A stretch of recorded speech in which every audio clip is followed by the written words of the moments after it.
जो बहुत कदीम तर्जुमे हैं उनको ही पढ़िए, तो आपको लगेगा कि जो ये कवानीन बनाए हुए हैं ये तो कुरान के खिलाफ है। जो अब्दुल्ला यूसुफ अली ने लिखा है उर्दू में वही अशरफ अली थानवी ने लिखा है, वही और इन्होंने बरेली वालों ने तो नानू नफका लिखा है मता को। कुरान ये कह रहा है उलिदुल्लाह अबिदुर रहमान, चाहे उसे अल्लाह कहो चाहे रहमान कहो, रहमान अरबी का लफ्ज नहीं है, ये बात मानो। तो मैंने कभी इंटरप्रिटेशन नहीं किया, ये कहना ही गलत है कि मैं कोई प्रोग्रेसिव इंटरप्रिटेशन, मैंने तो जो पुराने इंटरप्रिटेशन वो भी नहीं, मैं तो तर्जुमे का इस्तेमाल किया है। और उसके बाद अली मियां का उस जमाने में इन्फ्लुएंस था जी, तो उन्होंने क्या की हरकत की कि अब्दुल्ला यूसुफ अली के ट्रांसलेशन में बदलाव करवाया। Welcome back to the new episode of Nazariya the vision. Arif Mohammad Khan, एक नाम जो सिर्फ एक सियासतदान का नहीं बल्कि एक रिफॉर्मिस्ट, एक थिंकर का है। एक शख्सियत जो हमेशा अपने अलग अंदाज, अलग नजरिए, प्रोग्रेसिव सोच और इंसाफ के जज्बे के लिए मशहूर है। आरिफ मोहम्मद खान ने अलीगढ़ मुस्लिम यूनिवर्सिटी से लॉ की तालीम हासिल की। वहीं से उन्होंने समाज और सियासत को एक अलग नज़र से देखना शुरू किया। तालीम के बाद सियासत में कदम रखा और 1977 में ही लोक दल के प्लेटफॉर्म से यूपी विधानसभा के रुकन बने। ये शुरुआत थी। 1980 में उन्होंने कांग्रेस ज्वाइन की, लेकिन 1985 का शाहबानो केस उनके करियर का टर्निंग पॉइंट बना। तलाक और मुस्लिम औरतों के हुकूक के मसले पर उन्होंने कांग्रेस के फैसले के खिलाफ अपनी आवाज उठाई। उस वक्त भी मजहब और सियासत को एक दूसरे का जरिया बनाया जा रहा था, लेकिन आरिफ मोहम्मद खान ने साफ कहा कि इस्लाम इंसाफ और प्रोग्रेस का दीन है। इसी इंस्टांस की वजह से उन्होंने कांग्रेस छोड़ दी। उनका नजरिया हमेशा मुख्तलिफ रहा। डिफरेंसेस नहीं है, आइडियोलॉजी वाले भी डिफरेंसेस है मेरे उनके, मैं उनसे कहीं इत्तेफाक नहीं करता। अगर मेरे बड़े हैं। आरिफ मोहम्मद खान का मानना है कि इस्लाम एक प्रोग्रेसिव मजहब है जिसे जमाने के साथ इवॉल्व करना चाहिए। 2019 में केरला का गवर्नर बनाया गया। वहाँ उनका फोकस सिर्फ गवर्नेंस नहीं बल्कि एक नई सोच और एक प्रोग्रेसिव समाज बनाने का रहा। उन्हें बिहार का गवर्नर अपॉइंट किया गया, जो उनकी लीडरशिप का एक नया मोड़ है। ये सिर्फ एक लीडर की कहानी नहीं, एक ऐसे इंसान का सफर है जो हर मोड़ पर अपने उसूलों पर कायम रहा। तो सुनिए एक दिलचस्प और बेमिसाल जिंदगी का सफर। आरिफ मोहम्मद खान साहब हमारे साथ हैं, उनसे उनकी जिंदगी के बारे में और उनके नजरिए के बारे में हमारी बातचीत होगी। तो सीधे हम चलते हैं। सर, आपका इस्तकबाल है, बहुत बहुत शुक्रिया।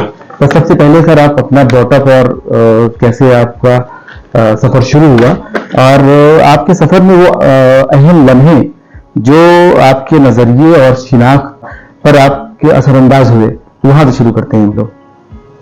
आप जैसा चाहें, पर जी मेरा बहुत ही कोई गैर मामूली शुरुआत नहीं है। मैं एक मामूली किसान घर में पैदा हुआ, गांव में स्कूल भी नहीं था, तो इसलिए मुझे दिल्ली भेजा गया। या हॉस्टल में जब मेरी 5.5 साल उम्र थी, तो गांव में तो स्कूल भी नहीं था।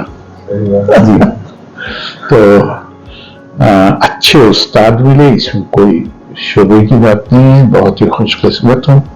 खास तौर से स्कूल में जब जामिया में था, आपा जान हमारी वार्डन थी, उन्होंने पहले ही महीने से मुझे तकरीर वगैरह करानी शुरू करी।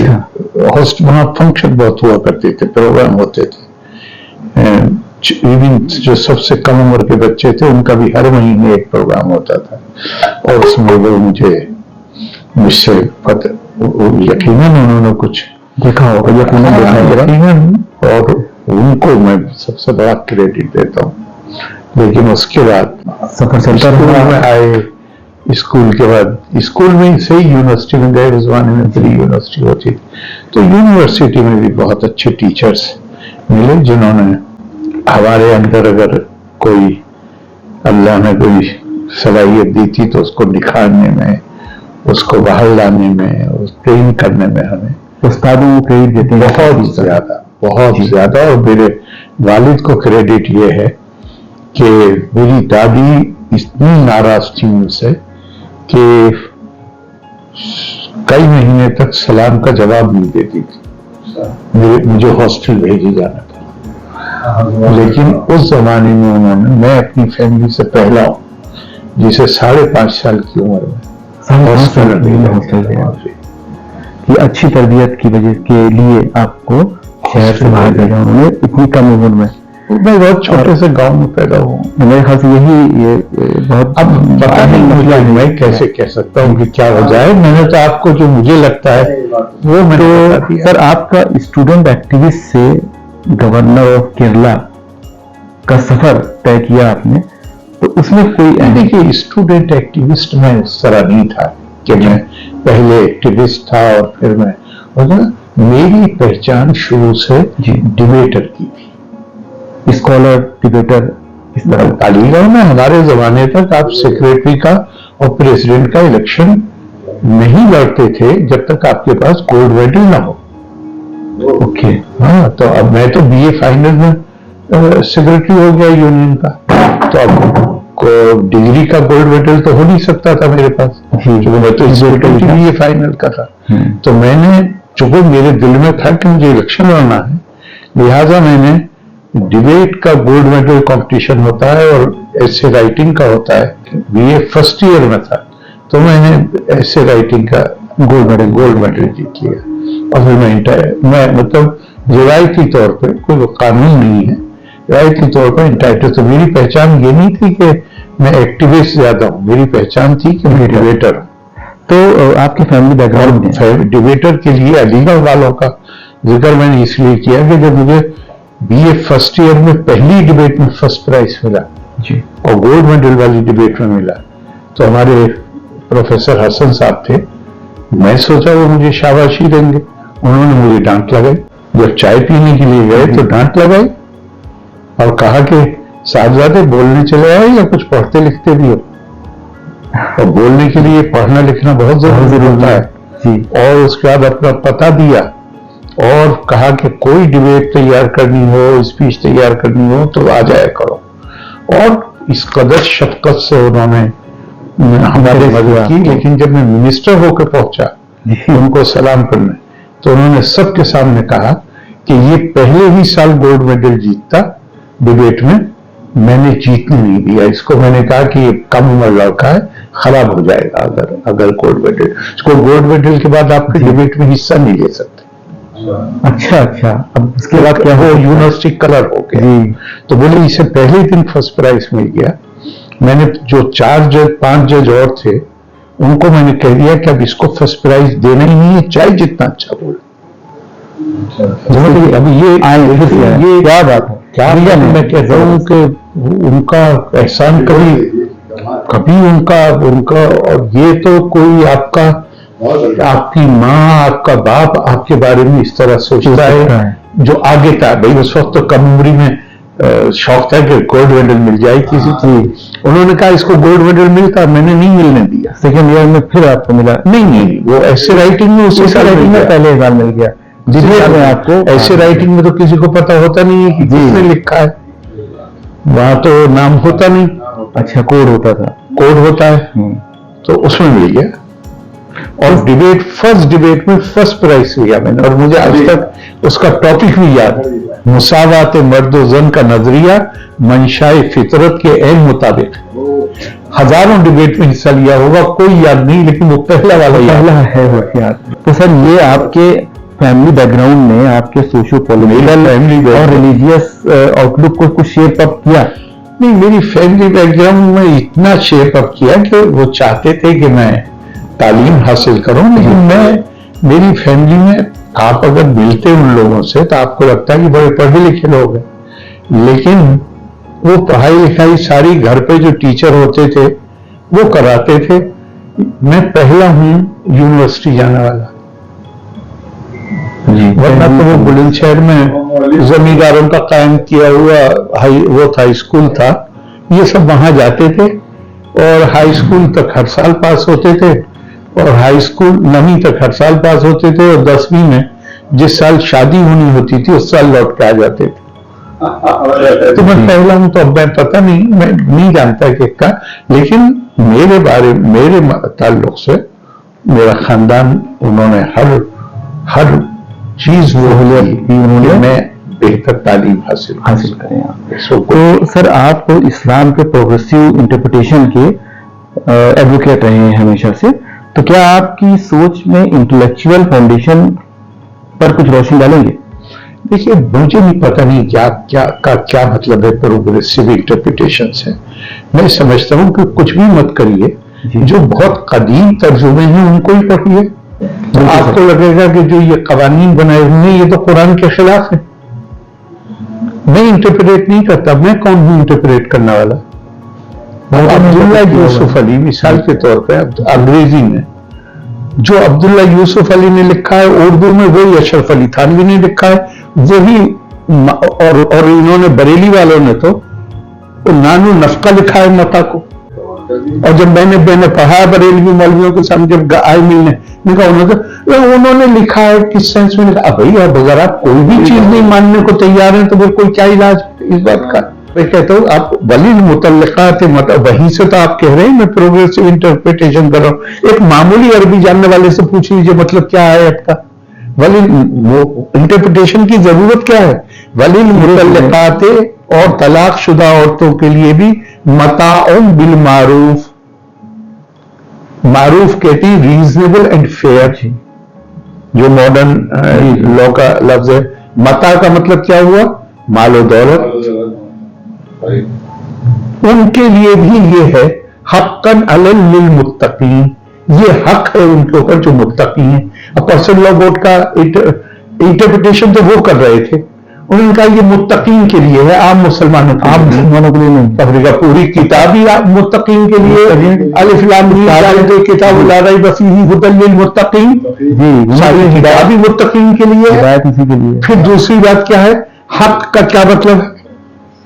हक नहीं, हक्कन अलल मुत्तकीन उनकी ड्यूटी है, उनकी ड्यूटी है।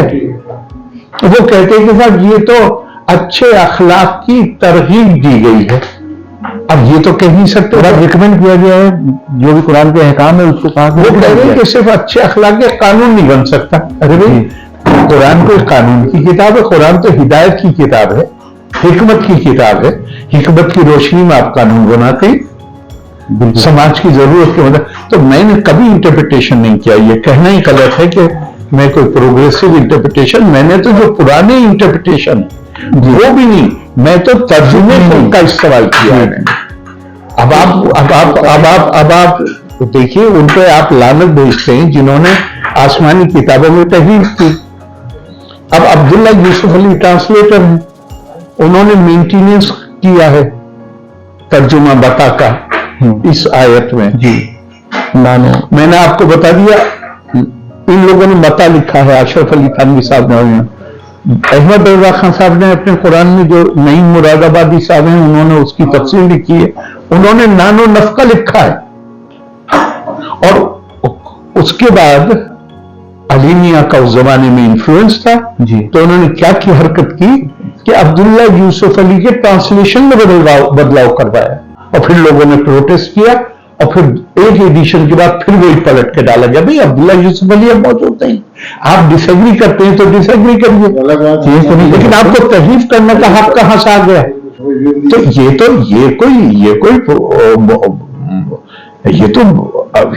ये कोई आलिम थोड़ी है, ये तो अल्लाह मियां है। किया वो तो फैक्ट है। एक एडिशन में वो करवाने में, चेंज करवाने में कामयाब हो गए, और फिर लोगों ने प्रोटेस्ट किया उसके ऊपर। फिर जो उसके बाद एडिशन आया उसका, उसमें फिर जो अब्दुल्ला यूसुफ अली का ट्रांसलेशन था उसको रेस्टोर किया गया।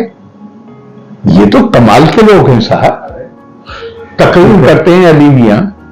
पढ़ लीजिए किताब मुशीरुल हक साहब की, लखनऊ में तकरीर करते हैं, कहते हैं कि इस्लाम के अंदर ये इस्तिताअत है कि इस्लाम बदलते हुए वक्त के तकाज़ों को पूरा कर सके। और 3 दिन बाद नजरे के अंदर तकरीर करते हैं, 3 दिन के फर्क से दोनों तकरीरें कोट की हैं मुशीरुल अफजाल, मुस्लिम पॉलिटिक्स इन मॉडर्न इंडिया में दोनों तकरीरें कोट की। दूसरी तकरीर में कहते हैं 3 दिन बाद, ठीक 3 दिन बाद कहते हैं हम नदवे की लाइब्रेरी में ऐसी किताबें रखने की इजाजत नहीं दे सकते जिनसे हमारे तलबा का ईमान और अकीदा मुतज़लज़ल हो जाए।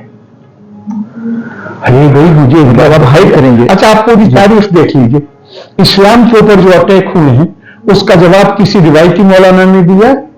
वो तो उस जुबान को ही नहीं जानता जिसमें अटैक होता है। जी बिल्कुल बिल्कुल, सब नॉन ट्रेडिशनल। फिर दूसरी बात उनकी एक और है, उनका तरीका तालीम जो है वो है उस्ताद बैठेगा किताब लेके, हर बच्चे के हाथ में वही किताब होगी, डिस्कशन के लिए और क्वेश्चन करने के लिए कोई जगह नहीं है। हुजूर सल्लल्लाहु अलैहि वसल्लम ने फरमाया सवाल इल्म खजाना है और सवाल उसकी चाबी है। सवाल होना और इनके यहाँ सवाल करने की इजाजत ही नहीं थी। इनके यहाँ तो आप ध्यान करिए, अब मुझे नहीं पता अभी भी हैं वो लोग, लेकिन बीच में जरा कम हो गए थे, जो कुरान को तर्जुमे के साथ पढ़ने की इजाजत मना करते थे। बिल्कुल, ये अब तो बहुत कम कहते थे ईमान खराब हो जाएगा, में याद कि ईमान खराब हो जाएगा। मैंने जब कुरान का थोड़ा तालिब इल्म की हैसियत से मुताला ज्यादा किया तो मैंने क्या, मौलवी सही कह रहे हैं, मौलवी जो ईमान बताता है उससे बिल्कुल एकदम आदमी अलग हो जाएगा। उलमाए किराम को बुरा भला कहने की बजाय अपने गरीबानों में झांकिए। आप खुद क्यों नहीं पढ़ते दीन को? आपने डॉक्टरी पढ़ी, आपने इंजीनियरिंग पढ़ी, आपने MBA किया, आपने कंप्यूटर साइंस के अंदर MSc किया, आप क्यों नहीं पढ़ते? आपने ये मौलवी प्रोफेशन क्रिएट क्यों किया है? इस्लाम में कोई मौलवी प्रोफेशन नहीं है। इस्लाम में न पापाइयत है न ब्राह्मणियत है। मौलवी के दीन से वो बिल्कुल अलग हो जाएगा। मौलाना आजाद ने 1953 या 56 में मदरसा बोर्ड की मीटिंग लखनऊ सेक्रेटेरिएट असेंबली, ये जो असेंबली सेक्रेटेरिएट है वहां पे हुई, उसमें सारे उल्मा मौजूद थे और उन्होंने तकरीर की। उन्होंने क्या, भैया आप लोगों को पता नहीं क्यों आप नहीं समझने को तैयार हैं कि ये जो तरीक़ा तालीम आपने अपनाया है ये इस्लामी तरीका, इसका कोई इस्लाम से ताल्लुक नहीं है। ये किताब हाथ में लेके किताब मतलब रटाने का काम जो है। उन्होंने कहा कि दारुल हिकमा आज जो यूरोप में और मॉडर्न यूनिवर्सिटीज में जो तरीक़ा तालीम है, जहां प्रोफेसर आके लेक्चर देता है उसको अरबी में इमला कहते हैं। इमला डिक्टेशन आपका तर्जुमा है उर्दू में। अरबी में इमला का मतलब है कि जहां पर एक आदमी तकरीर करे और फिर आपको उससे सवाल पूछने की इजाजत। अच्छा, ओके। उस सिस्टम कहा, ये तरीका तालीम दुनिया में प्लेटो के बाद पहली बार दारुल हिकमा में ये तरीका अपनाया गया था। और यूरोप तो उस वक्त डार्कनेस में था, यूरोप में तो यूनिवर्सिटियां ही नहीं थी। यूरोपियंस ने इसी तरीके को अपनाया और चूंकि तुम्हें हिस्ट्री का इल्म नहीं है, तारीख का इल्म नहीं है, लिहाजा तुम ये समझते हो कि ये मगरिबी तरीका तालीम, मगरिब ने तो ये दारुल हिकमा से लिखा है। क्या बात। अच्छा, आप दूसरा और एक देखिए, किसी मदरसे में, किसी इस्लामी तालीमी इदारे में, इस्लामी में कह रहा हूं जहां वो कहते हैं दीन की तालीम दी जाती, तारीख नहीं पढ़ाई जाती। अलीगढ़ जामिया ये तो मॉडर्न यूनिवर्सिटी, तारीख नहीं पढ़ाई जाती। तो भैया इंसान में और जानवर में एक ही फर्क है, तारीखी शऊर का, उसके अलावा तो कोई फर्क है ही नहीं। कहा भी जाता है ना कि जहालियत, ज़माने जाहिलियत, मतलब जब कुरान नहीं आया था तो ज़माना जाहिलियत था, तो आया है तो आप इल्म वाले हो जाइए, कुरान को पढ़िए। वो तो और आगे आई है जी। हुजूर सल्लल्लाहु अलैहि वसल्लम ने फरमाया, ये नहीं कहा कि चांद की कोई हुर्मत है जी, हुजूर सल्लल्लाहु अलैहि वसल्लम की हदीस है। और प्रोफेसर सिबही महमसानी ने शरीयत फलसफा इस्लाम में उसको कोट किया है। उन्होंने कहा कि हुजूर सल्लल्लाहु अलैहि वसल्लम ने फरमाया, चांद के हिसाब से क्यों रखा, रमज़ान या ईद या महीनों की गिनती?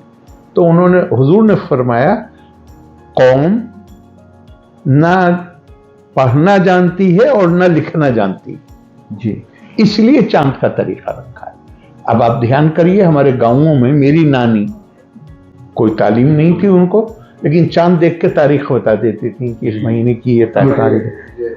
हाँ, वो तो वो बेपढ़े लिखे लोग, लेकिन इस्लाम आया था, हुजूर सल्लल्लाहु अलैहि वसल्लम का जोर था कि आप तालीम हासिल की, इल्म हासिल कीजिए।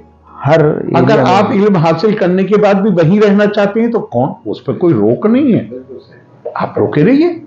तो इससे एक सवाल निकलता है कि आप सर कुरान और इस्लाम के यूनिवर्सल प्रिंसिपल को कैसे मॉडर्न मैंने दुनिया का प्रोग्रेसिव तो प्रोग्रेसिव छोड़िए, की बात मैंने नहीं कर रहा हूं। इंटरप्रिटेशन कभी किया ही किया नहीं। ही नहीं आपने, मैंने तो जो तर्जुमे पुराने जो लोगों ने प्रिंसिपल किए है, हैं सिर्फ उसको कोट किया। उससे जो एक उसूल निकलता है, निकल के सामने आता है नहीं, मैं कुरान का। उसूल मैंने नहीं निकाले, जी, मैंने तो सीधे सीधे भाई उसमें कोई कॉम्प्लेक्सिटी नहीं है। आप और तलाकशुदा औरत के लिए भी जी, मता है, मैं कहता हूं, मैं अरबी का ही लफ्ज इस्तेमाल करता हूं, मता है। तो मता का क्या मतलब हुआ? और ये हक है उनके ऊपर जो खुदा का, जिनको ऐसा, मुत्तकी का मतलब खुदा से डरना नहीं है, मुत्तकी का मतलब है गॉड कॉन्शियसनेस। सही सही माने। जिस आदमी को ये एहसास है कि चाहे मैं पब्लिक में हूं, चाहे मैं अकेला हूं, मैं जो भी काम कर रहा हूं अल्लाह देख रहे हैं उसको। तकवे का मतलब ये तकवा है। का मतलब वही है। तकवे का मतलब दाढ़ी और ऊंचा पाजामा पहनना नहीं है। बिल्कुल। तो आप मतलब दुनिया के मसाइल का हल इसमें देखते हैं या नहीं? दुनिया के मसाइल का हल, अरे यहाँ पढ़ने ही नहीं देते, उसका तर्जुमा नहीं पढ़ने देते, आप कह रहे हैं दुनिया के मसाइल का हल। जिस चीज को आप समझते ही नहीं, आप उसको कहाँ अप्लाई कहाँ करेंगे? अप्लाई सिर्फ करेंगे? जुबान दराजी करने से तो नहीं होता कुछ। बिल्कुल सही बात है, हल है, लेकिन पुराने समझना हदीस में जरूरी है। साफ आ रहा है, इल्ला तनफिरू युअज़्ज़िबकुम अज़ाबन अलीमा व यस्तब्दिल कौमन गैरकुम ला तदुर्रूहु शैअन। अगर आगे नहीं बढ़ोगे तो अल्लाह तुम्हें सख्त अजाब में मुब्तला करेंगे, करेंगे। और जिस जगह तुम बैठे हुए हो वहां किसी और को लाके बिठा दिया जाएगा, और अल्लाह के इस अमल पर तुम अल्लाह का कुछ भी बिगाड़ नहीं सकते। जी, आपके सामने पूरी हमारी तो प्रॉब्लम ये, कुरान पढ़ना तो छोड़िए, हम तो तारीख भी नहीं पढ़ते कि हमें ये पता हो कि हम इसको रिलेट कर सकें उसके साथ। तो ये मजहबी जो नाइत्तफाकी है, इत्तफाक को डायलॉग से सॉल्व किया जा सकता है। इत्तफाक हमेशा इख्तलाफ को बर्दाश्त करके कायम होता है। कभी इसकी कोशिश नहीं करनी चाहिए कि इख्तलाफ खत्म हो जाए। क्यों, कैसे हो जाएगा खत्म? नजरिया सबका अपना अपना है, वो तो ठीक है। हर इंसान को अल्लाह ने मुनफरिद बनाया है। जी, क्या आपके अंदर ये सकत है कि आप, जो आदमी आपसे मुख्तलिफ नजरिया रखता है, उसको बर्दाश्त कर आप उसको बर्दाश्त कर सकें और उसकी इज्जत कर सकें? ये बुनियादी जरूरत है। Unity and diversity. छोड़ दीजिए उसको, मुहज्जब जिंदगी जीने के लिए इसकी जरूरत है। अच्छा सर, इसी में एक सवाल है कि मजहब और स्पिरिचुअलिटी, इसमें कैसे अलग कर सकते हैं इसको, या साथ सही चीज है, एक ही चीज है? ये तो अलग तो इस तरह है कि स्पिरिचुअलिटी ये है, और ये मैं नहीं कह रहा हूँ, हदीस कुदसी है जी, ऑर्डिनरी हदीस नहीं है। तो खल्लिकू भी अखलाकिल्लाह, अल्लाह के अखलाक अपनाओ। अल्लाह के अखलाक क्या है? अल्लाह उसको भी रोजी देता है जो अल्लाह की इबादत करता है, अल्लाह उसको भी रोजी देता है जो इनकार करता है। सही बात। अल्लाह का सूरज उसको भी एनर्जी देता है जो अल्लाह को मानता है, जो इनकार करता है उसको भी देता है। और इसमें एक हदीस, इसमें एक रिवायत सुनाई जो मौजूद है कि सारी हदीस की किताब, कि हजरत इब्राहीम अकेले खाना नहीं खा पाते थे। जी जी, बहुत मशहूर रिवायत है ये। को उन्हें कोई साथ में चाहिए था। एक दिन कोई नहीं था, एक आदमी को पकड़ के लाए। अब वो तो रसूल थे अल्लाह के, तो उन्होंने कुछ अल्लाह की बात की, होते क्या मैं किसी अल्लाह को नहीं मानता। तो ये बिल्कुल एकदम सख्ते में आ गए, और खाना भी नहीं आया काफी देर तक जी, और ये कुछ बोले ही ना फिर कि मैं कैसे आदमी को पकड़ लाया, और वो उठ के चला गया। तो अल्लाह ने हजरत इब्राहीम से कहा कि इब्राहीम, क्या उम्र रही होगी इस आदमी की? कहा 65-70 साल। कहा जिस दिन से होश संभाला है हर दिन हमारा इनकार करता है, और हम हर दिन इसे खाना देते हैं, तुम एक वक्त खाना नहीं खिला पाए। जिस दिन आप अपने आप को दूसरे की जगह रखकर और उस नजरिए से चीजों को देखेंगे जब आपस के मामलात में, वो स्पिरिचुअलिटी है। और स्पिरिचुअलिटी क्या है? बिल्कुल। अपनी राय को इम्पोज मत कीजिए। वलौ शाह रब्बुका लामना मन फिल अर्दे कुल्लुहुम जमीआ, अगर अल्लाह चाहते तो सब एक ही ईमान वाले होते, तो अल्लाह ने तो चाहा नहीं। तबलीगी जमात वाले चाहते हैं कि सब एक तरह के हो जाए, अल्लाह ने तो साफ साफ कह रहा है ना, वलौ शाह रब्बुका लामना मन फिल अर्दे कुल्लुहुम जमीआ, सारे लोग जो है सब एक ईमान वाले हो जाते अगर हम चाहते। जी। अफा अंत, और ये आयत आपको और मेरे लिए नहीं है, ये हुजूर सल्लल्लाहु अलैहि वसल्लम को एड्रेस है। अफा अंता तुकरिहुन नासा हत्ता यकूनु मोमिनीन, तो क्या आप जबर करेंगे इनके ऊपर कि ये ईमान ले आए? हाँ, सूरह यूनुस 99 पढ़ लीजिए अभी। और फिर अगली आयत में कहा वमा काना लिनफ्सिन अन तुमिना इल्ला बिइज़्निल्लाह, जब तक अल्लाह की इजाजत नहीं होगी कोई ईमान नहीं ला सकता। जी। अब ये एक अकल की बात बता दी आपको। और उसके बाद क्या कहा? वयजअलुर रिज्सा अलल लज़ीना ला यअक़िलून, लेकिन जो अपनी अकल का इस्तेमाल नहीं करना चाहते, सबको अपने जैसा बनाना चाहते, उनके ऊपर लानत। कुरान लानत भेज रहा है। इंप्लीकेशन क्या होगी? और इंप्लीकेशन क्या होगी? वयजअलुर रिज्सा अलल लज़ीना, ये अरबी का प्रोवर्ब है जिसका मतलब है कि अल्लाह गंदगी फेंकते हैं। तो अफसोस है, तुफ है उन पे जो अपनी, तुम्हें अकल की बात बता दी, अब अगर अकल का इस्तेमाल नहीं करते हो तो फिर तुफ है तुम्हारे ऊपर। ये इस मरहले में आखिरी सवाल एक ये वाला है, मतलब अभी हम आपसे एजुकेशन के बारे में, सियासी बारे में बात करेंगे। हाँ। कि जो सेकुलर माशरे में किरदार कैसा होना चाहिए? बुनियादी सवाल ये है जी कि आप सेकुलरिज्म को मानते हैं? तब मैं जवाब दूं। सेकुलरिज्म को मानते हैं? किसी मुस्लिम मुल्क में सेकुलरिज्म को नहीं माना जाता, कुफ्र कहा जाता है। और अरबी में उसका तर्जुमा किया गया है लादीन। हाँ हाँ। मैं लेबनान में कई, इन्होंने अरब स्प्रिंग के बाद मीटिंगें की तो 3 की उन्होंने, उसके बाद तो लेबनान में प्रॉब्लम हो गई, तीनों में मुझे बुलाया। और मैंने जो तकरीर की अपने ग्रुप में, तो चेयरमैन ने इंसिस्ट किया कि ये तकरीर आप प्लेनरी सेशन में करिए। मैंने उनसे कहा भैया हिंदुस्तान बड़ा रिलीजियस मुल्क है, लेकिन पॉलिटिकल क्रीड सेकुलरिज्म है।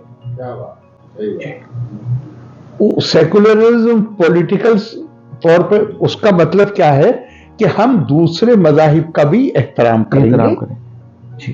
तो आपके यहां तो एहतराम के लिए कोई दर्जा है ही नहीं, कोई जगह ही नहीं। मतलब सेकुलर माशरे में कैसा किरदार होना चाहिए? भाई अब आप हिंदुस्तान कहिए, इससे कि आपके मुल्कों में कहां, जहां मुस्लिम मेजोरिटी है, एक मुल्क का नाम बताइए जो सेकुलर है, बताइए ना। इंडोनेशिया। बस इंडोनेशिया और मलेशिया। और वो क्यों? कि वहां का कल्चर हिंदू कल्चर है, जमाने का कल्चर है। वहां पे खुशकिस्मती से कभी कोई मुसलमान बादशाह नहीं पहुंचा वहां। और आज भी कल्चर 98% मुस्लिम आबादी है, और उनकी करेंसी पे गणेश जी। जी। उनके यहां गली गली में रामायण होती है। उनकी एयरलाइन का नाम गरुड़ है। उनके प्रेसिडेंट, एक ऐसे प्रेसिडेंट का वाकया बता रहा हूं आपको जिनके बारे में यह था कि ये सब थोड़े रेडिकल है। तो मैं, हमारे एम्बेसडर ने सुना, वहां राष्ट्रपति भवन के सामने कृष्ण अर्जुन संवाद का इतना बड़ा स्टैचू लगा हुआ है, मूर्ति लगी हुई है, जितनी बड़ी विलिंगडन क्रेसेंट पर जी डांडी मार्च की, उससे भी बड़ी है। तो उनका कल्चर हिंदू, उन्होंने अरब कल्चर नहीं अपनाया। आपके नजदीक उन्होंने रिलीजन में, या ईरानी है मिसाल के तौर पे, सेकुलर नहीं है, ईरानियों ने रिलीजन में और कल्चर में फर्क किया। जी, मैं इसी पर ये आने वाला सिर्फ था। हिंदुस्तान का मसला है कि हमारे लिए रिलीजन, अरब कल्चर भी रिलीजन है। हम अच्छे खासे खुदा हाफिज कहते थे, अल्लाह हाफिज कहना शुरू कर दी। अल्लाह को खुदा के नाम से नहीं पुकारा जा सकता। अरे कुरान कह रहा है वलिल्लाहिल अस्माउल हुस्ना, जितने खूबसूरत नाम है सब अल्लाह के हैं। सब अल्लाह के। कुरान ये कह रहा है जी, उलिदुल्लाह अबिदुर रहमान, चाहे उसे अल्लाह कहो चाहे रहमान कहो, रहमान अरबी का लफ्ज नहीं है, ये बात मालूम है? हाँ नहीं, इब्रानी का है। जब सुलह हुदैबिया लिखी जा रही थी और हुजूर सल्लल्लाहु अलैहि वसल्लम ने हजरत अली से कहा शुरू करो और लिखो बिस्मिल्लाहिर्रहमानिर्रहीम, तो कुरैश के नुमाइंदे ने हाथ पकड़ लिया, उसने कहा हम किसी रहमान को नहीं जानते जी, वो लिखना पड़ेगा जो कुरैश का तरीका है, बिस्मी ही नहीं, बिस्मी ही। हुजूर ने कहा काट दो। आज तो आप डंडा लेके खड़े हो जाएंगे अगर कोई आपसे ये मुतालबा करे और आप उससे एग्री कर जाएं तो आप तो सर फोड़ देंगे उसका। तो उस पर आयत आई उलिदुल्लाह अबिदुर रहमान वलिल्लाहिल अस्माउल हुस्ना, चाहे उसे अल्लाह कहो चाहे रहमान कहो, जितने खूबसूरत नाम सब अल्लाह। इसका मतलब है कि रिलीजन और ट्रेडिशन में अगर फर्क कर दिया जाए, में अलग समझा जाए, कल्चर का ताल्लुक ज्योग्राफी से, बिल्कुल ज्योग्राफिकल एरिया से होता है उसका। आपका कश्मीर का कल्चर और केरला का कल्चर एक है। कश्मीर में ठंड पड़ती है, केरला में गर्मी पड़ती है, तो कैसे एक हो सकता है? खाना पीना एक नहीं हो सकता। ये कहना मुस्लिम तहजीब कैसे हो सकती है? कश्मीरी हो सकती है, यूपी की हो सकती है, केरला की हो सकती है। सर आपसे बातें करके अच्छा लग रहा है, थोड़ा सा ब्रेक लेते हैं हम लोग और फिर हम लोग बात शुरू करते हैं। चलिए, थैंक यू।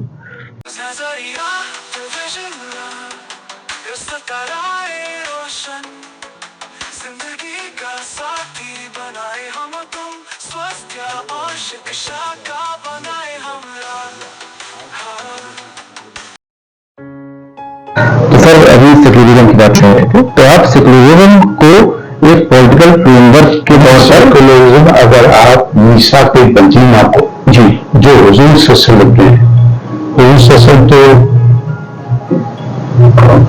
अलैहि वसल्लम तो पैगंबर थे, रसूल थे जी।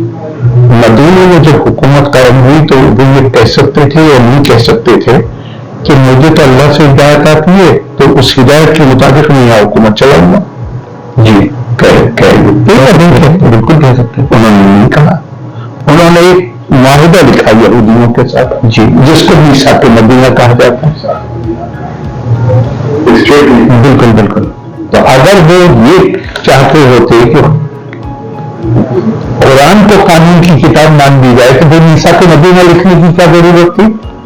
बिल्कुल सही। और उसमें क्या लिखा? पहली शिक क्या है? मक्के से आने वाले मुहाजिरीन उनके कबीलों के नाम, मदीने के अंसार उनके कबीलों के नाम, यहूदी उनके कबीलों के नाम, एक ही उम्मत तस्वुर किए जाएंगे।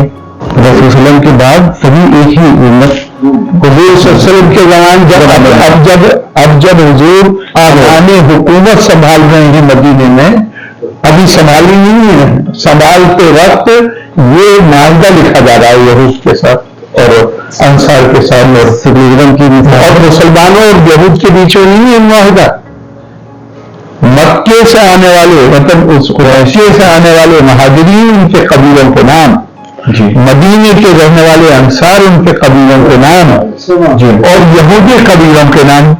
इसका मतलब उन्होंने कोई रिलीजियस कॉन्फ़िगरेशन भी नहीं बनाई, वरना तो अलग अलग लिखने की जरूरत नहीं थी। मक्के और मदीने वालों को दोनों मुसलमान थे, कबीलों के नाम से मीसाक मदीना किया है। ये है सेकुलरिज्म, ये सेकुलरिज्म। इस्लामी हुकूमत, इस्लाम का हुकूमत कायम करने के लिए मैं आपको आयत सुनाता हूँ, उसका तर्जुमा सूरह कसस, तिलका दारुल आखिरतु नजअलुहा लिल्लज़ीना ला युरीदूना उलूवन फिल अर्दि वला फसादन वल आक़िबतु लिल मुत्तक़ीन। आखिरत का घर तो हम उन लोगों के लिए मखसूस कर देंगे जो जमीन में अपनी बड़ाई नहीं चाहते जी। पॉलिटिक्स तो है ही बड़ाई चाहने के लिए, I want to dominate over others. जन्नत उनके लिए है जो जमीन में, एक्चुअली उसमें लफ्ज है युरीदूना अलल, तिलका दारुल आखिरत नजअलुहा, नजअलुहा के भी बनाया, तिलका दारुल आखिरत नजअलुहा लिल्लज़ीना ला युरीदूना, इरादा ही नहीं करते जमीन में, उलूवन फिल अर्दि, तो स्टेट और रिलीजन यहाँ पर अलग अलग हो गया बिल्कुल। बिल्कुल अलग अलग तो कहूँ मैं तो आपको कुरान की आयत बता रहा हूँ। जी जी। जो जमीन में पॉलिटिक्स का मकसद क्या है? अपना डोमिनेंस कायम करना। कुरान क्या कह रहा है? जो जमीन में अपनी डोमिनेंस कायम करने का इरादा करेगा उसके लिए जन्नत नहीं। आप तय कर लीजिए कि हुकूमत में दिलचस्पी है कि जन्नत में दिलचस्पी है। अरे इतना नहीं है, एक हदीस है बुखारी में और जगह भी होगी। हदीस है बुखारी में कि दो लोग कुरैश के जो हुजूर सल्लल्लाहु अलैहि वसल्लम के भतीजे के रिश्ते में आते थे, वो आते हैं हुजूर सल्लल्लाहु अलैहि वसल्लम के पास और वो सब कहते हैं कि हमारी शादियां नहीं हुई। और एक ही वादा होता था उस वक्त गवर्नमेंट के पास, उम्माल, टैक्स कलेक्टर्स, ज़कात कलेक्टर्स। तो अगर वो बना दिया जाए हमें तो हमें कुछ आमदनी हो जाएगी, हमारी शादी हो। तो हुजूर का जुमला पढ़ने से ताल्लुक रखता है।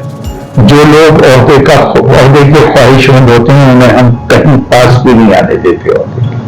अपने भतीजों को कह रहे हैं कि जो औहदे के ख्वाहिशमंद हों उनको हम ये काम नहीं देते। ये यहाँ सारा जोर इस पर है कि बस किसी तरह अच्छा किसी तरह का कोई बुराई नहीं है, डेमोक्रेसी है, लोगों का दिल जीतिए, बिल्कुल और लीजिए, लेकिन दिल भी नहीं जीतेंगे हमें हम आज जो कहेंगे काफिर और फिर कहेंगे वोट हमें दे दो। जी क्या बात है, वाह। तो उहदे पर बात हुई तो शाहबानो केस में आपने उसूलों बेस रिजिग्नेशन दिया। तो आज के तनाजुर में मैंने कोई उसूलों पर इस्तीफा नहीं दिया, मैंने तो अपनी इंटेग्रिटी बचाने के लिए इस्तीफा दिया। ना मैं फेमिनिस्ट हूं कि मैं कोई औरतों की लड़ाई लड़ी है। भाई मैंने 57 मिनट तकरीर करी पार्लियामेंट में, जी, सुप्रीम कोर्ट के डिसीजन को डिफेंड किया। अब गवर्नमेंट एक कानून ला रही है और कह रही है हम सुप्रीम कोर्ट के फैसले को बदल रहे हैं। अब मैं कहूं कि ये तब 57 मिनट बोला फैसले के हक में, अब मैं ये कहूं कि फैसला तो मैंने जब मुझ पर जोर डाला जा रहा था इस्तीफा वापस लेने के लिए, तो मैंने कहा मैं अकबर का बीरबल नहीं बनूंगा। फिर एक दिन कहा बैंगन बहुत अच्छी सब्जी है, तारीफ लगा दिया। फिर एक दिन अकबर ने कहा कि बैंगन बहुत घटिया सब्जी है। उन्होंने जानवर भी नहीं खाते, उनका उस दिन तो तुम तारीफ करोगे, कहा मैं आपका गुलाम हूं, बैंगन का गुलाम करोगे। तो आज के तनाजुर में आप इसको कैसे, इस फैसले कैसे देखते हैं? आज के तनाजुर में मेरा काम नहीं है, इससे जब मैं कहूंगा तो लगेगा कि मैं अपने आप को सही साबित कर रहा हूं। जी आप खुद बताइए क्या हुआ है उसके नतीजे में, अपनी दवाई आपको तो बात ही नहीं करनी चाहिए उसके बारे में। उन्होंने भी जो उस वक्त बड़े भारी वकील बने हुए थे उन्होंने भी मान लिया कि गलत हुआ। कांग्रेस के लीडरों ने ज्यादातर ने मान लिया कि गलत हुआ है। हिंदुस्तान के दो मौलिक जिन्होंने आजाद हिंदुस्तान की तारीख लिखी, उन्होंने कहा शाहबानो केस से हिंदुस्तान की पॉलिटिक्स का सारा हुलिया बदल गया और शाहबानो के नतीजे में बाबरी मस्जिद का ताला खोला गया, हर कोई जानता है। जी और ये इतने काबिल लोग हैं मुस्लिम पर्सन लॉ बोर्ड वाले, इस पे इतने काबिल लोग हैं। अलीम की कानपुर की तकरीर है को कंदन का बर्बादन, हमने पहाड़ खोदा। हिंदुस्तान में शाहबानो फैसले के खिलाफ तहरीक, खिलाफत तहरीक की तरफ, लेकिन नतीजा को कंदन का बर्बादन, खोदा पहाड़ निकला चूहा। चूंकि ये भी नहीं फर्क कर सकते थे, जब इनके बीच में एक्ट का तय हो गया तो मुझे फोन आया प्राइम मिनिस्टर ऑफिस से। जी मैं गया, इनके साथ समझौता हो गया, लॉ मिनिस्टर को प्राइम मिनिस्टर ने कहा कि आपको दिखा दिया जाएगा जी समझौता। मैं गया, वो लॉयर थे बहुत बड़े अशोक सेन साहब, और मैंने चंद महीने उनके अंदर में काम भी किया था, तो मैं उन्हें गुरु की तरह देखता था, बहुत ही जबरदस्त लॉयर। तो मैंने पढ़ना शुरू किया, तीसरे सेक्शन पर आके मैं रुक गया और मैंने उससे 2-3 बार पढ़ा, और उसके बाद फिर मैंने बाकी पूरे बिल को पढ़ा, और फिर मैंने उनसे कहा, उनका सर ये सेक्शन 3 जो है ये वो नहीं है जो ये लोग डिमांड कर रहे थे। ये तो ये डिमांड है इनकी कि इद्दत के वक्त तक ही सिर्फ हमारी लायबिलिटी है। और सेक्शन 3 में ये कहा गया है a reasonable and fair provision to be made and paid within the period of iddat, not for the period of iddat, within the period of iddat। तो देखा सर ये तो फोर्थ है राइट, नहीं वो मान गए हैं। मैंने कहा sir I must congratulate you, अगर आपने इस पर बनवा लिया। चलो इनका 100% कोर्ट कहेंगे कि ये इद्दत के लिए नहीं है, इद्दत के बीच में तुम्हें पेमेंट करना है, इद्दत खत्म होने से पहले, ये तो जुर्माना हो जाएगा। तो I must congratulate you sir. और वो चाय वाय पी के जैसे ही मैं उठा, अब उन्होंने रियलाइज किया कि ये समझ गया है जो कसम आप कहें, खुदा की कसम। मैं उठा, वो जैसे वो यहाँ मेज पर कुर्सी बैठी, मैं उनके सामने बैठा हूं, अब मैं यहां से उठा दरवाजे की तरफ, और मैं देख ही नहीं रहा हूं, और दरवाजे के सामने जाकर वो खड़े हो गए मेरे निकलने से पहले, आगे होकर खड़े हो गए अशोक सेन साहब। किसको आरिफ, इनमें से किसी की समझ में नहीं आया, प्लीज तुम बात कहना कुछ इनको। मैंने क्या सकता हूँ ये तो फिर गड़बड़ हो जाएगी, कुछ और मानो कहा, इनको इसी तरह डील किया जा सकता है। अभी तो अभी मैंने कहा पहला ही फैसला जो आया लखनऊ हाईकोर्ट ने दिया, उसने कहा ये कहां लिखा हुआ है कि इज्जत के लिए, इसमें लिखा हुआ है इज्जत के बीच में पेमेंट होना। और सुप्रीम कोर्ट ने उसका ये 247 रुपए के खिलाफ थे पहले जजमेंट में, लखनऊ हाईकोर्ट ने 83,000 रुपया दिलवाया, और 5 साल होते होते सुप्रीम कोर्ट ने 10 लाख से ज्यादा रुपया दिलवाया। जी तो सर आजकल यूथ के बेहतरीन इंटेलेक्ट और मोरल डेवलपमेंट के लिए क्या तहरीर सजेस्ट करते हैं? तहरीर तालीम के अलावा कोई चीज नहीं है। तकलीफ जब तक होगी, तकलीफ का मतलब है जी कि पुरानी लीड पर हम चलते रहेंगे, तक दुनिया आगे बढ़ती है। इनोवेशन को अरबी में कहते हैं बिदअत, और अल्लाह का नाम है बदी। मन यसअलुहु फी समावाति वल अर्दी वकुल्ला यौमिन हुवा फी शान। अल्लाह की शान हर रोज बदलती, तो इसको बिदअत कह सकते हैं। तो बदी कहते हैं नई चीज, अल्लाह के नाम में नाम, और मुसलमानों में बिदअत गाली है जी, बिदअत ही कहते हैं, गाली है जी। बिदअत मनाती दीन के मामलों में, 5 वक्त की नमाजें इसे 6 वक्त मत करो, नहीं कर सकते। 30 रोजे हैं, इसको 31 मत बनाओ। सोशल मैटर्स में बिदअत के बगैर आप कैसे काम कर सकते हैं? साइंस में तो जब तक आप बिदअत नई खोज नहीं करेंगे, हर दिन बिदअत तक आप आगे बढ़ ही नहीं सकते। एजुकेशन और सही इन्होंने हमारे यहाँ तो वो मतलब भाई आप थोड़ा अपनी हिस्ट्री पे गौर करिए ना, तारीख नहीं पढ़ते ना। ये कपड़े के पहने हुए आप बैठे हैं, ये कपड़े पहन के आज से 50 साल पहले शायद इलाहाबाद की भी मस्जिद में अगर आप जाने की कोशिश करते हैं नमाज पढ़ने के लिए, तो धक्के मार के आपको निकाल देते। हमारा दीन हर 30 साल के बाद बदल जाता है। घड़ी पहनना हराम है, कई जगह हराम है, टाई लगाना अभी भी कई जगह हराम है। ये कौन सा दीन है जो हर 30 साल के बाद बदल जाता है जी? अंग्रेजी पढ़ना हराम था, लाउड स्पीकर हराम था, लाउड स्पीकर असौतु शैतान जी, शैतान की आवाज है। अब इस पे लड़ रहे हैं कि हम बड़ा लाउड करना चाहते हैं, चूंकि सेंस ऑफ हिस्ट्री तो है जी। प्रिंटिंग प्रेस मुस्तफा कमाल पाशा की मशहूर तकरीर है 1920 की, जब उसने खिलाफत का खात्मा किया है। उसने कहा कि 1540 में प्रेस ईजाद हुआ, और ये वही वक्त है 1540 या 42 में कुस्तुनतुनिया पर हमने अपना दावा ठोका, चूंकि कुस्तुनतुनिया तुर्की का हिस्सा था। पूरी दुनिया हमारे खिलाफ थी जी, हमने किसी की बात नहीं मानी, हमारा था हमने ले लिया। लेकिन उसी वक्त प्रेस ईजाद हुआ, और हमने दुनिया की राय को तो धक्का मार दिया, लेकिन एक आदमी की राय, शेखुल इस्लाम की राय, उसने कह दिया कि प्रिंटिंग प्रेस हराम है। हमने उसके आगे सर झुका दिया। उन्होंने कहा कि यूरोप और तुर्की तालीमी एतबार से तुर्की आगे था बाकी यूरोप से, लेकिन चूंकि हमें प्रिंटिंग प्रेस शेखुल इस्लाम ने हराम करार दे दिया, इसलिए और 200 साल लगे हराम और हलाल होने में। 200 तो ये क्या इनके पास वही आती है क्या? सही फहम नहीं रहा है। नहीं, इनके पास वही आती है क्या कि ये एक दिन हराम कर देंगे और फिर कुछ दिन के बाद हलाल कर लेंगे? हराम का हराम है। कहेंगे फोटो खिंचवाना ना जाइए, जिस मौलवी को देखो वो टीवी पे नजर आता है। जी, और मैंने पूछा, उसी दिन से मैंने जाना बंद किया, ये कोई 10-15 साल पहले मैंने पूछा स्टूडियो में कि भाई तुम कहा, मैंने कहा अगर अद्वैतवाद के ऊपर बहस हो तो यूनिवर्सिटी के प्रोफेसर को लाओगे या किसी मंदिर के पुजारी को लेकर आओगे? उनका प्रोफेसर को। नहीं तो इस्लाम के मामले में ये मस्जिद में नमाज पढ़ने वाला आदमी चाहे इसको इल्म हो या ना हो, इसको तुम पकड़ दो। उनका आज के बाद नहीं हुआ और मैंने जाना, कभी उसके बाद गया नहीं किसी जगह, तो वो कुछ पता नहीं होता है। कुछ पता नहीं, उनको पकड़ में लाते हैं, उसको खाम खाते हैं। नहीं तो उसने जवाब क्या दिया? उनका अरे भाई कौन लाता है उनको पकड़ के?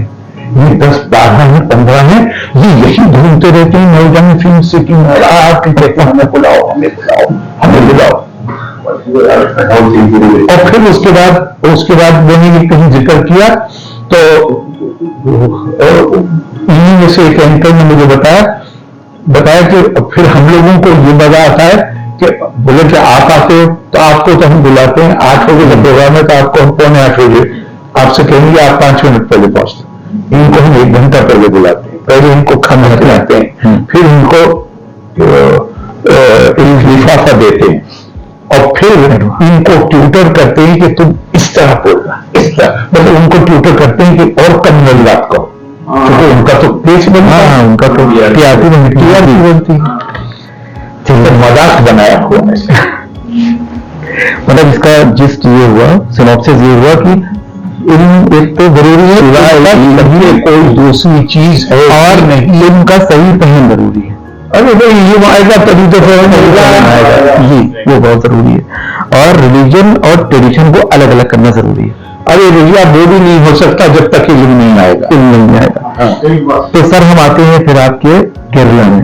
तो केरला के गवर्नर में आपका क्या मॉडल क्या रहेगा? कोई इंडिविजुअल मॉडल नहीं, जो कॉन्स्टिट्यूशन के प्रोविजन है। गवर्नर का एक ही रोल है कि पॉपुलरली इलेक्टेड गवर्नमेंट कभी कभी अवामी दबाव भी हो सकता है और वो जरा उनको और ज्यादा खुश करने के लिए कानून के दायरे से बाहर जाने की कोशिश करते हैं।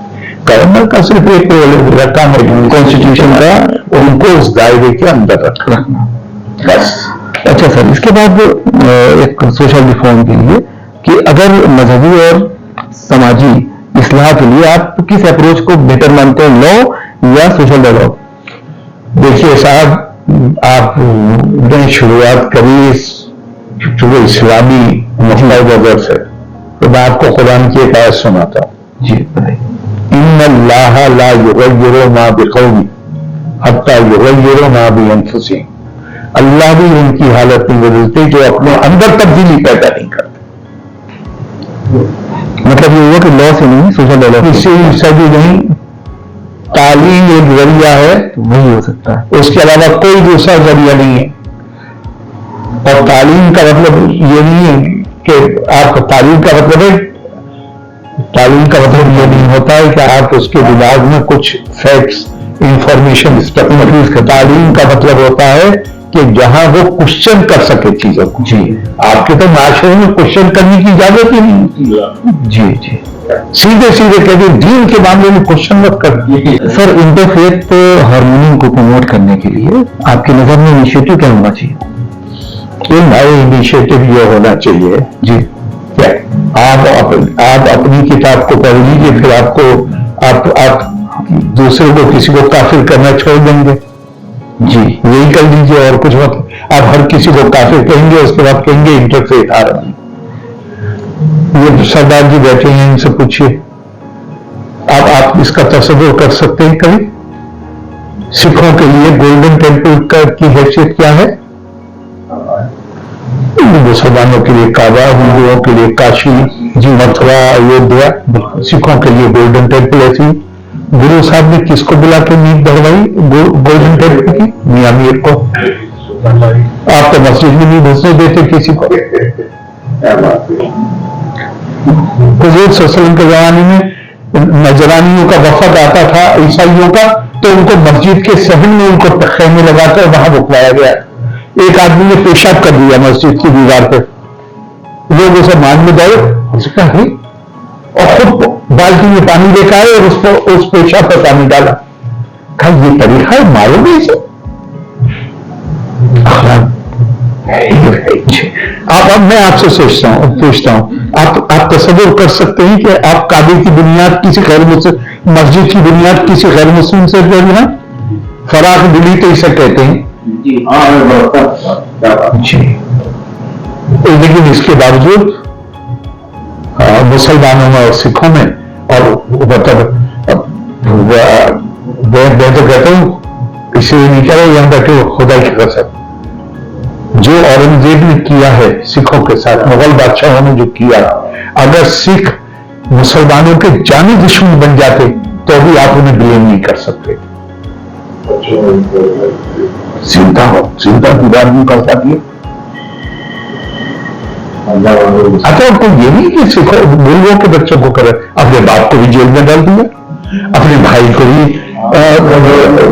अरे साहब, आप जीत गए, आप हुकूमत करो, बात समझ में आती है, लेकिन उसके हथकड़ी और बेड़ी डाल के और पूरे शहर में जुलूस निकलवाया भारत जी।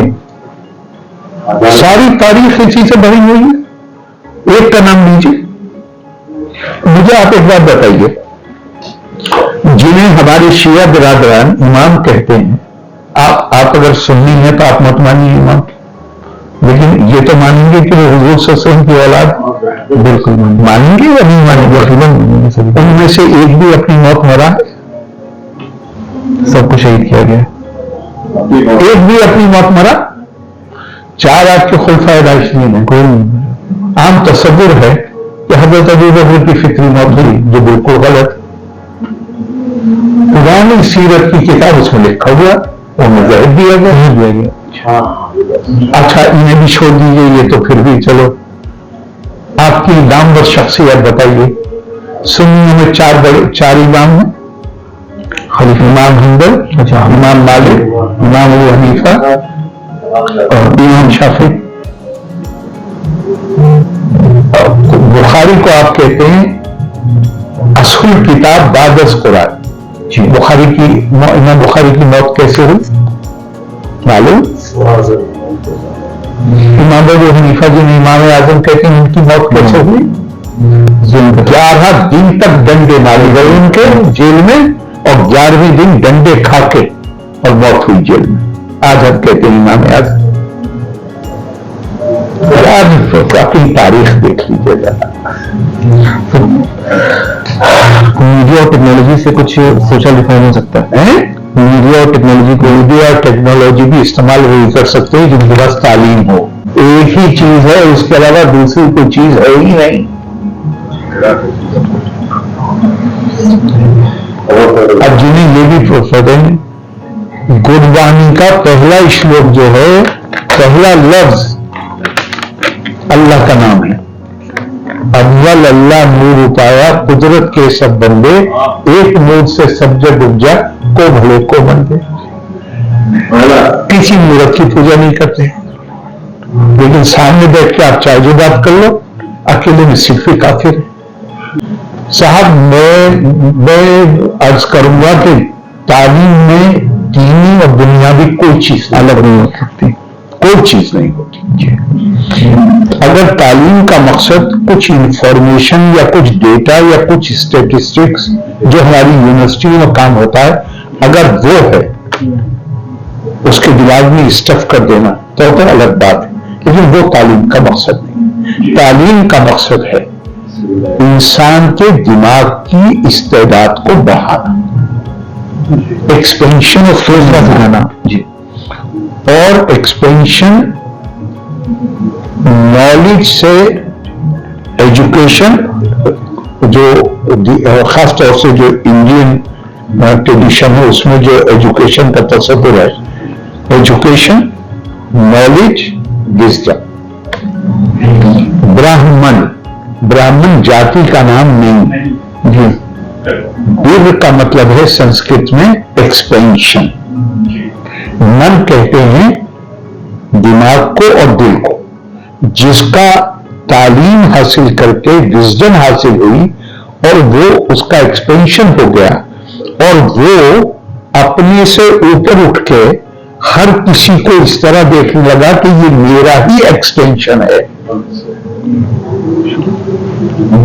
यदा भूता पृथक भावा एकस्थमनु पश्यति तत् एवाचा विस्तारम ब्रह्मा संपद्ये। अपना विस्तार करके अपना every other person is your extension. जी, जिस दिन आपकी समझ में ये बात आ गई उस दिन ये माना जाएगा कि आपका दिमाग एक्सपेंड हो गया। अब उसके बाद चाहे आप उसे इलेक्ट्रॉनिक में लगाइए, चाहे आप उसे स्पिरिचुअल परसूट्स में लगाइए, चाहे आप उसे किसी भी सब्जेक्ट में लगाइए, बेसिक मकसद है एक्सपेंशन ऑफ माइंड। और दुनियावी हिंदुस्तान में कम से कम दुनियावी और दीनी का फर्क नहीं। यहां तो 4 आश्रम। पहला आश्रम है ब्रह्मचर्य। ब्रह्मचर्य का मतलब है कि जहां ब्रह्मचर्य का मतलब सेलिब्रेसी नहीं होती जी। ब्रह्मचर्य का मतलब है कि single minded pursuit of knowledge. इसलिए आपको परिवार नहीं, आप माँ बाप से भी अलग। हिंदुस्तान का कंसेप्ट था उसमें सिर्फ ये नहीं कि आप शादी नहीं करेंगे, आप माँ बाप भाई बहनों से भी अलग रहेंगे। बिल्कुल हो जाएगा। वो पीरियड हो गया। अब उसके बाद दूसरा आया गृहस्थ आश्रम। तो गृहस्थ आश्रम में कहा गया कि बड़ा मजे का है जी, आपको पसंद आएगा। ब्रह्मानिष्ठो गृहस्था यद कर्मा पुरकिर्विता तद ब्रह्मानी समर्पय। गृहस्थ आश्रम को इस तरह जियो, यानी जिंदगी में काम इस तरह करो जैसे तुम अपनी इबादत गाह में जाकर इबादत करते हो और जो वहां ऑफर करते हो, तो हर कर्म तुम्हारा इस माइंड सेट के साथ होना चाहिए कि ये this is my offering to God. तो अब इसका नतीजा क्या होगा?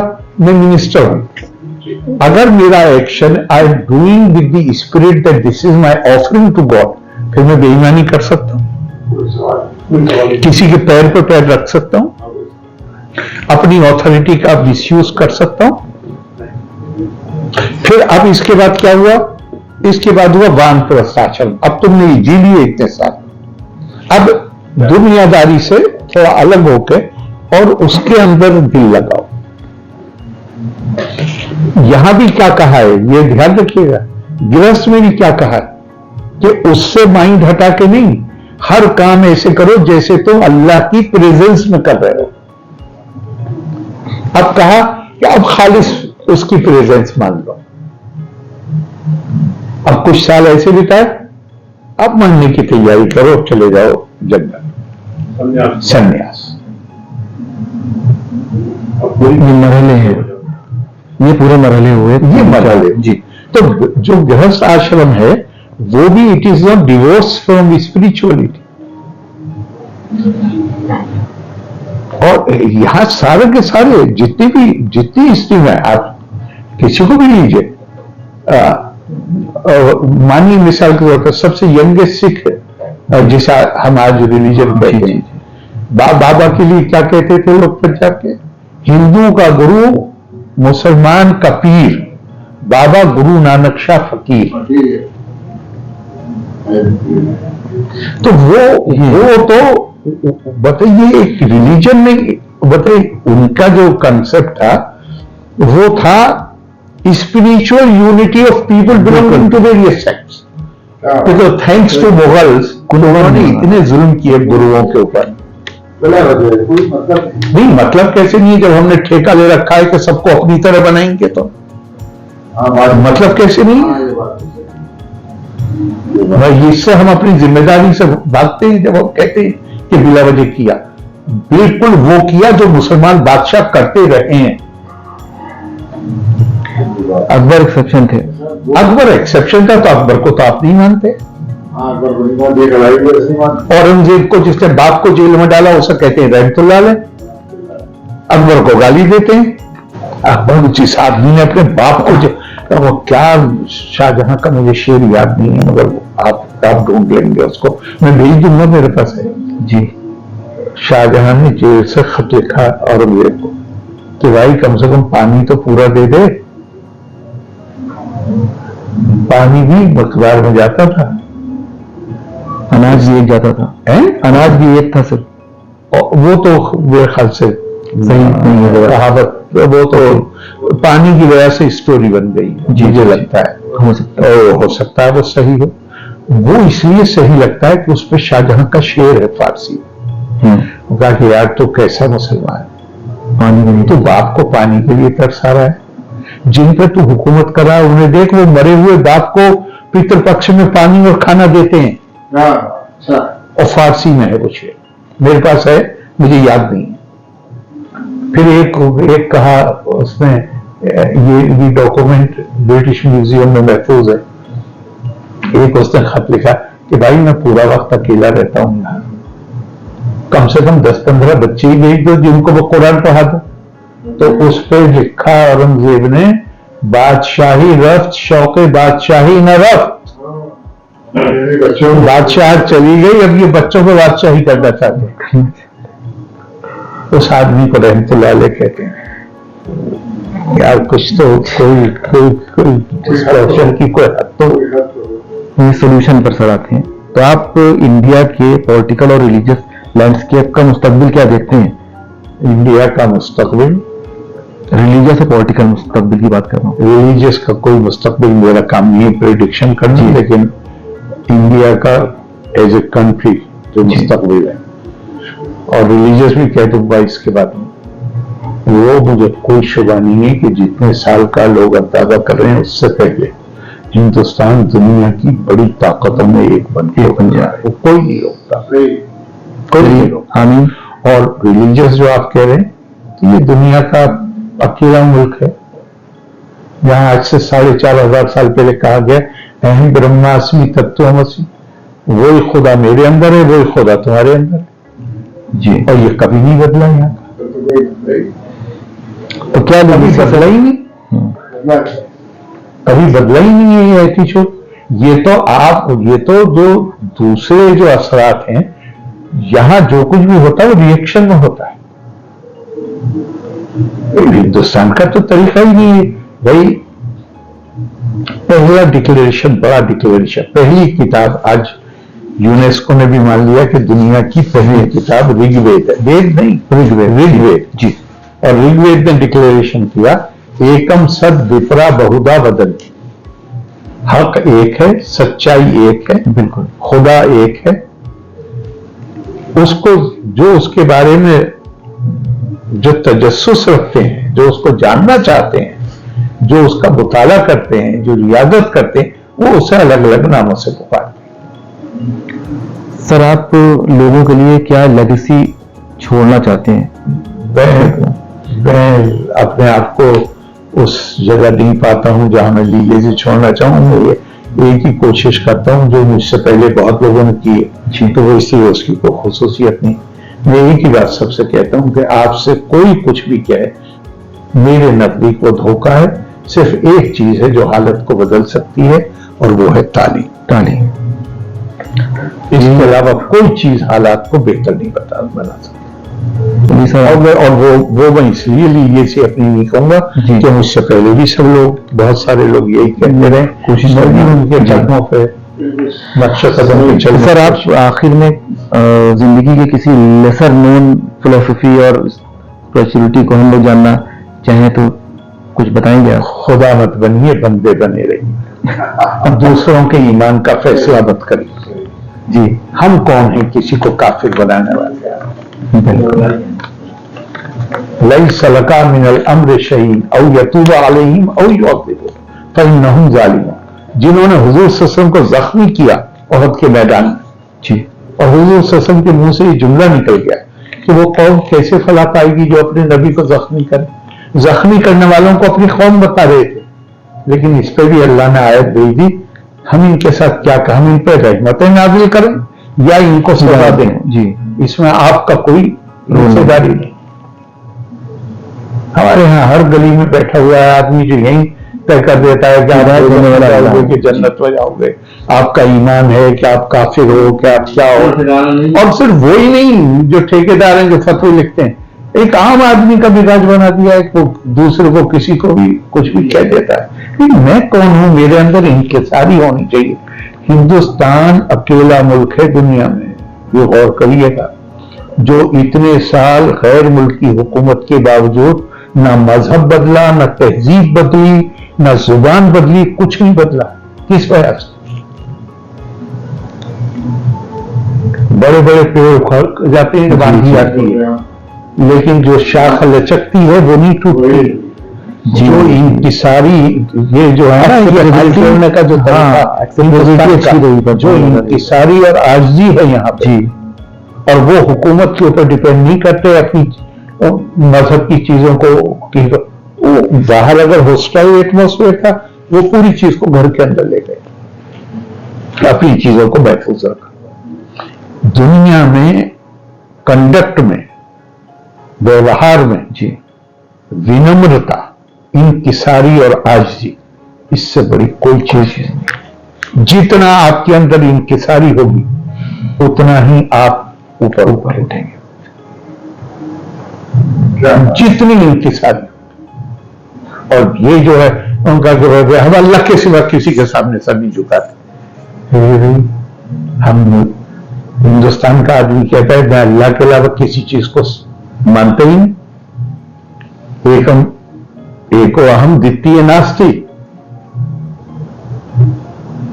तो वो तो ठीक है, या का नाबुदु व इय्याका नस्तईन, और किसी से नहीं मांगना है, किसी है या का नाबुदु व इय्याका नस्तईन, वही है। आप कह रहे हो किसी से नहीं मांगना, सर मेरी फिलॉसफी मुझसे कह रही है कि अल्लाह के अलावा और कोई है ही नहीं। झुकने की बात की आपने। अरे भाई, झुकने में भी वही बात आ गई ना, तो कोई है ही नहीं। जो कुछ भी दुनिया में है, देखो क्रिएशन है सर। अब आपने सही लफ्ज इस्तेमाल किया। आपका अकीदा है क्रिएशन, हिंदुस्तान का अकीदा क्रिएशन नहीं, ट्रेडिशनल अकीदा। सुनिए सर, सो कामा यता बहु श्याम तिरजा, ये वेद का विचार, जिसका अर्थ, और जब खुदा ने ये इरादा किया कि मैं अपनी मखलूक को पैदा करने के लिए बहुरूप हो जाऊं, मतलब हर इंसान के अंदर वो खुदा रूप, खुदा मौजूद है जी। इंसान की किसी रूप में तहकीर न करना, फिरता है जमाने में खुदा भेष बदल कर। वो इंसान में खुदा को देखता है, वो जानवर में खुदा को देखता है, वो पत्थर में खुदा को देखता है। वो कहता है ये हकीकत नहीं है, हकीकत है कि इसके अंदर आत्मा है। और कुरान भी ये कहता है, कुरान कहता है कि फैजा सब्बैत हूं, निकाल दीजिए, आपको दोबारा खुद पढ़िए ताकि आपको यकीन आ जाए कि जो बता रेफरेंस दे लेंगे। फैजा सब्बैत हूं व नफख्त फीही रूही फक़ऊ लहू साजिदीन। और अल्लाह ने कहा कि पहले मैं इस मिट्टी के पुतले को सजा संवार दो जी, फिर इसमें रूप हो, अपने रूप हो, अपने रूप हो जी, और फिर सोच सकते, फिर कहा कि फिर फरिश्तों ने कहा कि जब मैं इसमें अपनी रूह फूंक दो तो तब तुम झुक जाना। तो फरिश्ते किसके सामने झुके? इंसान के। आदमी के सामने नहीं झुके, आदमी के अंदर जो अल्लाह की रूह है उसके सामने झुके। वरना तो आपका वो दावा ही गलत हो गया कि अल्लाह के अलावा किसी के सामने सजदा करना नहीं। अल्लाह ने तो खुद आदम के को सजदा कराया। तो कहा फीरी वो भी मैं अपनी रूह फूंक दूं, तो फरिश्तों से किसको सजदा कराया अल्लाह ने? मिट्टी के पुतले को या अपनी रूह को? रूह को कराया, अपनी रूह को कराया। तो मैंने एक मौलाना जो बड़े आलिम, नहीं भाई ये रूह सिर्फ मुसलमानों में है अल्लाह की या ये औरों में भी है? कहीं तो सब में है। तो मैंने कहा सब में है तो आप कौन हैं उसे बताने वाले कि तुम गलत रास्ते पे और इस रास्ते का जो आप हैं कौन? कुरान में दूसरी आयत है, फहुवा खलकनी वहुवा यहदीनी, उसने मुझे पैदा किया, वो मेरा गाइड, वह इस तरह का दिखाने वाला है जी। आप कैसे मेरे गाइड हो सकते हैं? कुरान तो हुजूर से कह रहा है इन्नका ला तहदी मन अहबब्ता वलाकिन्नल्लाह यहदी मन यशा। जिनसे आप मोहब्बत करते हैं उनको भी आप ईमान पे नहीं ला सकते, हम जिसको चाहते हैं उसको ईमान देते हैं। जी क्या हुआ? सर इतना गलत सलत आप मुझे इंटरप्रिटेशन है, मैं तो कभी किया ही नहीं। गलत सलत ऐसे इंटरप्रिटेशन किए हुए हैं कि कोई हद नहीं कि जिस आदमी ने कंप्यूटर बनाया है जी उसको भी कुछ सवाब मिलेगा, बहुत सवाब मिलेगा, सवाब जारिया मिलेगा उसको। तो आपके नजदीक ईमान अलवा नहीं पढ़ा किसी ने ईमान और मौलाना मोहम्मद जौहर जैसा आदमी बताइए कह दिया खुदा खत्म शहराबाद कह दिया कि मैं एक फासिक और फाजिर मुसलमान पे 1000 गांधी कुर्बान कर सकता हूँ। अभी आप अगर आदमी फासिक और फाजिर हो तो मुसलमान कैसे हो गए? मौलाना मोहम्मद अली का जुमला यह हमारा तो बाबा आदम निराला है। ईमान वाला होना चाहिए। कैसे बगैर वजह के झगड़ा किया जा सकता है? मतलब ये कोई हमसे सीख। इकबाल का शेर आपको याद होना चाहिए, दीन मुल्ला की सभी मिल्ला फसाद, दीन काफिर फिक्र तदबीर जिहाद, दीन मुल्ला की सभी मिल्ला फसाद। ये इकबाल का शेर है। जी मैंने मुझे इन लोगों से अल्हम्दुलिल्लाह कोई डर नहीं लगता है। डर की बात नहीं। आपका बहुत बहुत शुक्रिया वक्त देने का, और आपसे इंशाल्लाह आगे भी बातें होंगी और जरूर बहुत सारा मिला होगा।